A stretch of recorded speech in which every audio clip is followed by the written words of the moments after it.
Capital Punishment a eu lieu le 19 juin 2011 à Washington DC aux États-Unis. Certains le dépeignent comme le pire PPV de 2011, alors l'heure du bilan s'impose. Le show commence par un paquet promotionnel centré sur R-Truth. Celui-ci est en plein trip, bien conspiration, bien Illuminati, bien meilleur Habib. Ça annonce la couleur. Non mais sérieux, on a R-Truth en main event de pay-per-view. Au secours! Après, on aurait pu avoir pire. Pour Capital Punishment, ils auraient pu mettre Chris Jericho en main event. Enfin, premier point positif de la soirée, le stage. Il est excellent, comme quasiment tous les stages de 2011. Kofi Kingston ouvre le show en champion US sous une très belle pop. On montre le panel, tout beau, tout propre, suivi par les Hispaniques. Le Dolph qui débarque avec Vicky, l'alliance pognon du moment. La rivalité, elle est plan-plan, un classique rematch d'une victoire de Ziggler, sans titre en jeu. Et le match commence, Ziggler reversel comme un dieu, Kofi est très over, il représente la nouvelle génération de l'époque qui était très prometteuse en les voyant. Enlever Sin Cara de cette catégorie.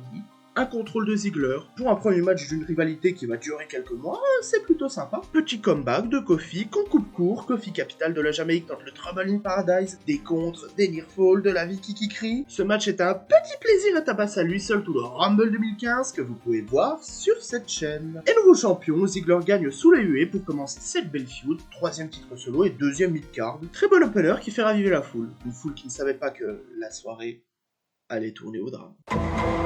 Une limousine noire et R-Truth arrive avec le titre qu'il a volé, je ne mettrai aucune vanne là-dessus. Truth va draguer des femmes à vide d'argent, mais le challenger se fait ridiculiser. Ça donne un bon profil du main event, tiens. Passage, il a dû oublier de se brosser les dents. Vu la gueule de F. Torres, le Miz, qui a volé la tenue de Edge, parle du fait que Alex Riley, il est trop méchant, il lui a tout volé, alors que le Miz l'a emmené de NXT. C'est plutôt ironique en sachant qu'il va retourner à NXT juste après. Les renders. Bon, on dirait ce que fait un gamin de 12 ans sur Pixart. Clip de feud. Bon, en gros, vous voyez la feud Miz et Sando? Bah voilà. Trahison, face turn, Miz est con, et Riley est parti pour un run de face et de star mémorable. Comment ça, Sina? Le Miz arrive avec les gros ballons. Non, pas Maryse, mais bref. Alex Riley qui débarque, un thème incroyable pour une carrière plus courte que Brian Kendrick à la AEW. La pop est excellente et on nous le présente comme le package complet. Un match classique. On veut vraiment montrer Alex Riley comme la star. Ce match, c'est vraiment une construction avec un Miz au top de son travail de heel.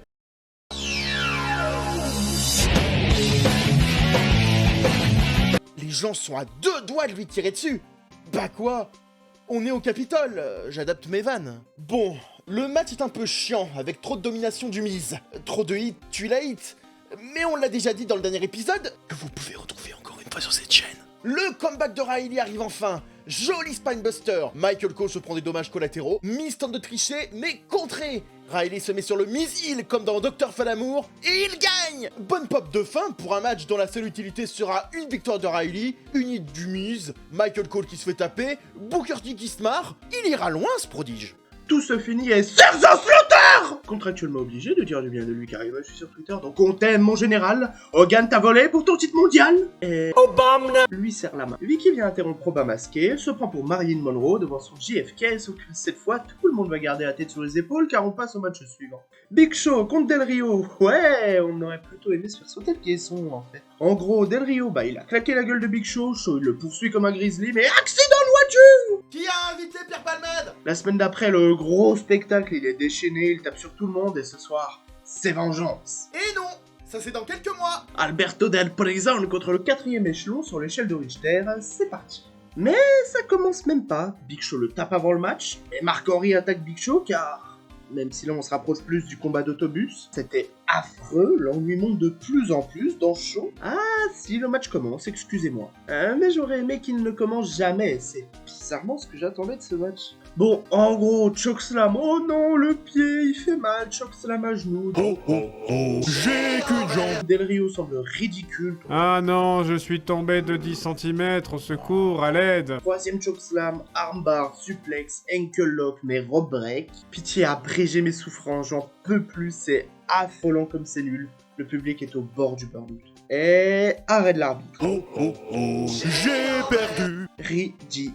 ridicule. Tout le monde paraît faible, un somnifère visuel. C'était pas un match mais un suicide collectif. Je vous jure, j'ai dormi 14 heures avant de voir ce match et j'ai quand même baillé. En gros, le seul moment où Del Rio est invaincu, c'est quand il fait des matchs face à ses petites copines, hein. Ça restera si peu charismatique. En coulisses, Trousse cherche de la reconnaissance, il veut prendre des photos avec le titre maintenant. Trousse semble très hostile en parlant de son héros d'enfance. Wade kidnappe le micro et fait une promo de bon heel, car lui, il mange de la gelée et ça marche pas très bien avec les burgers. En gros, tout pour que les gens chantent USA. Et là, wouh, son adversaire, c'est Ezekiel Jackson, la légende, la future star. On souffle déjà énormément. Ezekiel arrive en mode sauveur des États-Unis, car c'est le Capitole. On peut se permettre un peu de racisme et... non, aucune pop. Mais genre... absolument rien. Désolé Charles Robinson, vous n'auriez pas dû avoir à arbitrer cette station d'épuration. Le caca de toute la ville. Des chants USA pour les abrutis. Le match n'aide tellement pas la foule à revenir. L'enchaînement de 3 matchs, je pense que c'est une technique de torture. Mastodon. Triceratops. C'est affreux, mais ça en devient artistique tellement c'est nul. Des colliers de tête, des chants pour Zack Ryder, Riptide de Barrett, on entend les voix qui résonnent, le public est mort, on dirait Dynamite en 2025. Petit rappel pour dire que le finisher de Barrett est ridicule, un comeback de Body Slam, Torturac et c'est fini, après 4 Body Slam. Affligeant, vraiment. Bon, on va dire que c'est mieux que Pearl Harbor, mais quand même. Au début, j'ai cru que Jackson allait faire une sorte d'F5, que j'allais appeler Jackson 5, car je suis extrêmement immature. Le public s'en branle, Ezekiel est pathétique, Jerry Lawler lui fait faire une promo pour encore plus nous abattre, on nous remet son thème catastrophique pour la 3e fois, abominable.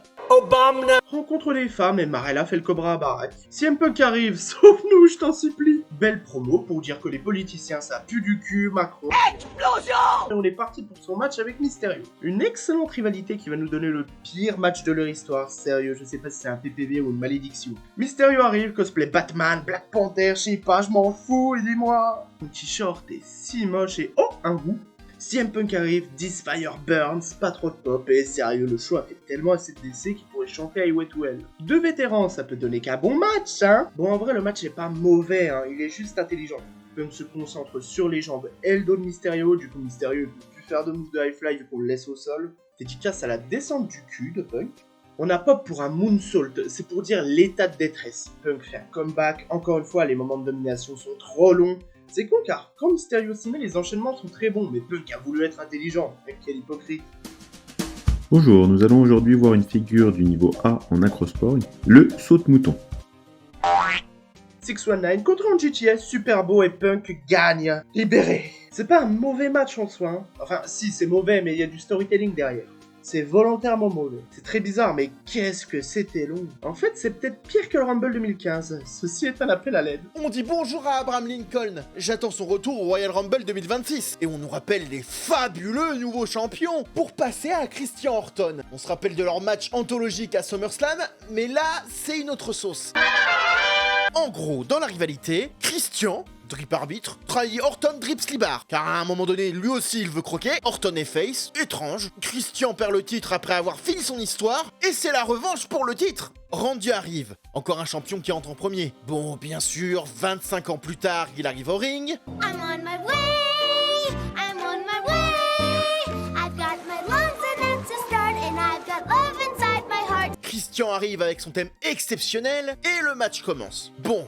Bien sûr, ce sera pas au niveau du match de SummerSlam, mais ne prenons pas ça en compte. Ça commence plutôt bien, pas mal d'intensité, mais Orton casse tout direct avec des colliers de tête. Le match tente de réveiller la foule, mais autant faire un massage cardiaque à un hérisson écrasé. Un match plutôt sympathique, il y a de jolies combinaisons, des enchaînements sympas, mais ça reste nettement pas dans les standards d'un match pour le titre. On va dire que pour commencer une rivalité, c'est pas si mal. Oui, on relativise comme on peut, vous auriez vu la séance de visionnage. Par rapport à ce qu'on a eu avant, c'est bien, mais c'est pas tellement ça. On s'envoie dans le coin, dans les barricades, c'est pas la folie quoi. Superplex de Randy en hommage au papounet, neckbreaker, kill switch esquivé, et une pensée pour les Espagnols qui n'ont toujours pas de table. Bienvenue en Amérique, espèce d'enfoiré, envoyez-leur JBL. Bref, le DDT, tentative de RKO, mais reverse DDT, vraiment de jolis combos. Le tout prend un rythme peut-être un peu tard dans le match et dans le show. Des spears, tentatives de RKO, on est dans l'ambiance, et RKO final, c'est fini. Orton conserve, ça a mis du temps à commencer, mais dans l'ensemble, c'était sympa. Une rivalité qui continuera, vu que Christian rage sur l'arbitre, et que Orton se venge du coup à la tête. Merci d'avoir un peu réveillé tout ça, vous êtes forts. Still on my way. Still on my way.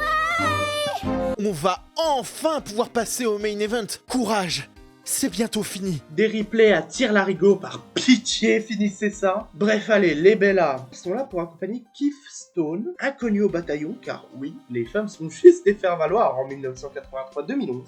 Pardon, 2011. Promo package de Trocina, on l'a déjà vu, ça ne sert à rien. Kiss Machin et les Bellas ont disparu d'un coup, si rapidement. Prenez votre chèque, les gonzesses, et retournez à la télé-réalité.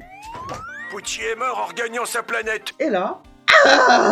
Comment faire un show pour idolâtrer l'Amérique sans le vrai Américain? Jack Swagger, yahoo! Encore un match. Vraiment, il pensait que les gens allaient réagir comment? Swagger vient en découdre, il ne reçoit aucune pop. Encore un coup des gauchistes. Swagger fait l'avion. Non, après, ça me terrifie encore. Et...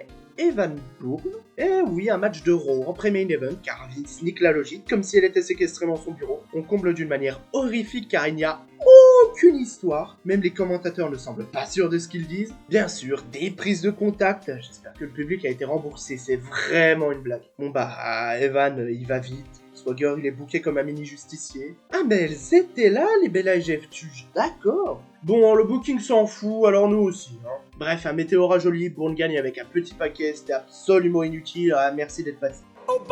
Arrive. Je ne comprends absolument pas le but de ça, c'est ridicule. Hâte que le catch français nous ramène barre Deluxe. Obamna salue Cena, les gens huent comme pas possible. Obamna dit que True c'est le Joe Biden de la WWE car on comprend rien à ce qu'il dit. C'est véridique. J'ai un peu envie de me fracasser la caboche, c'était ridicule. Booker T intercepte Barbac et il danse. Vince devait être si heureux quand il a validé ça. Les gens de plus de 15 ans se demandent ce qu'ils regardent. Même un spinner-rooney ne peut pas sauver ce show et... Oh mon dieu, qu'est-ce que je regarde. Les mots me manquent pour vous dire à quel point c'est inutile et incompréhensible. Tout le monde s'en branle, replay du Obama Rooney, car quand même, regardez, hey, il est stylé. Le retour du clip de feud de Cena Truth. Ça nous présente Truth comme le boss des conspirationnistes. R-Truth attaque tout le monde pour ses propres causes. Il doit être sous les ordres de Gros Lardon. Sans blague, le package de petits oignons pour une rivalité si fadasse. Truth arrive sans thème. Tout le monde n'est pas Champa Prime. Ils lui ont pris son titre King jouet et Cena réveille un peu la foule. Son petit tentron devrait être un électrocardiogramme. Allez, on espère une foule un peu plus active. On s'accroche à ce qu'on peut. Bon, ça commence. Les fameux affrontements de chant avec Cena. Bon, au moins c'est mieux que le silence froid de la salle. Contrôle de la trousse qui nous sort quand même des moves smooth et fluides à 39 ans, c'est pas rien. Cena l'implore, il se fait mettre au sol par une claque. Qui a remplacé Cena par un mec avec la maladie des autres verts? Pitié! R-Vérité contrôle tout le match.